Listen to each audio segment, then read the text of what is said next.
নদীভঙ্গ, লুট এবং প্রসাদ বিতরণ।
মধু মধু রশ্মিত, মানে এটা মধু মধুর স্মিত, বাংলাটা হচ্ছে মধু মধু রশ্মিত, তার মানে মধুর থেকে অতি মধুরতা স্মিত, মানে হাসি। যে মধুর বললে ভুল হবে।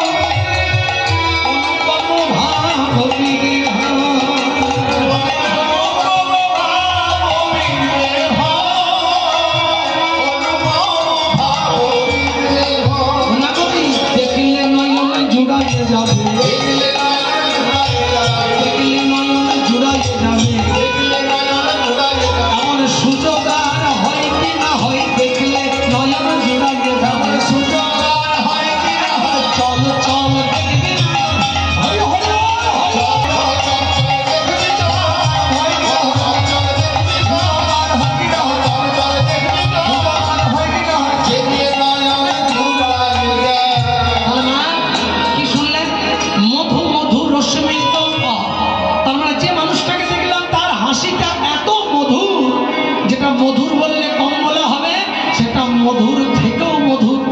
কি করে বুঝলি ওই হাসিটা যে মধুর থেকে মধুর? তুই বুঝলি কি করে? বললে কি করে বুঝলাম? ওই হাসি যে দেখেছে সেই ফেসেছে, সেই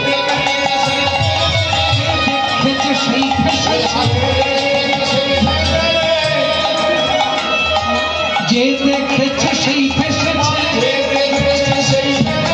এমন সুন্দর মধুর হাসি যে দেখেছে সেই ফেসেছে।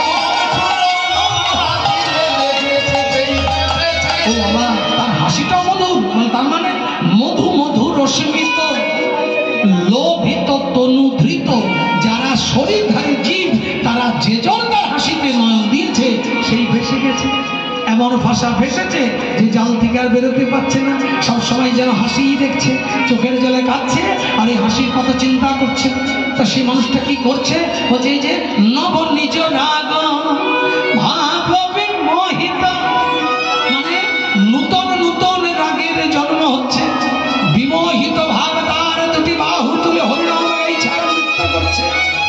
আর মাঝে মাঝে এমন ভাব জাগ্রত হচ্ছে, এমন ভাবের আবেশ তৈরি হচ্ছে যে ভাব কোনোদিনই দেখি নাই, নূতন নূতন ভাব। সেই ভাবটা কেমন না, হাত তুলে যখন হরিনাম গাইছে আর নৃত্য করছে, বিগলিত নেত্র ভার বইছে,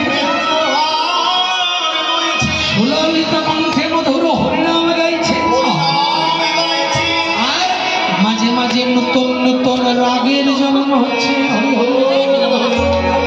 এবার প্রশ্ন, রাগ কাকে বলে? রাগ কেমন যাচ্ছে? একটা বাঁশের ছোট্ট জিবি দিয়ে সেই খেজুর গাছের যেখানটা ছোড়া হয় সেখানে ঢুকিয়ে দেয়। তাই তো? দেওয়ার পরে সুন্দর সুন্দর ছোট ছোট মাটির ভাণ্ড বা প্লাস্টিকের ভাণ্ড, যাই হোক এখন যেমন হয়েছে, প্রত্যেকটা খেজুর গাছে ঝুলিয়ে ঝুলিয়ে দেয়। আমাদের প্রত্যেকটা খেজুর গাছে যখন ভাণ্ডগুলো ঝুলিয়ে ঝুলিয়ে দেয়। পর্যন্ত সেবা করতে বাকি আছে তারা ওইখানে সেবার জায়গায় গিয়ে সেবা করবে। হ্যাঁ, যারা সত্যি আমাকে বলা হয়েছিল, বলতে ভুলে গেছে, যারা এখনো মানে সেবা করে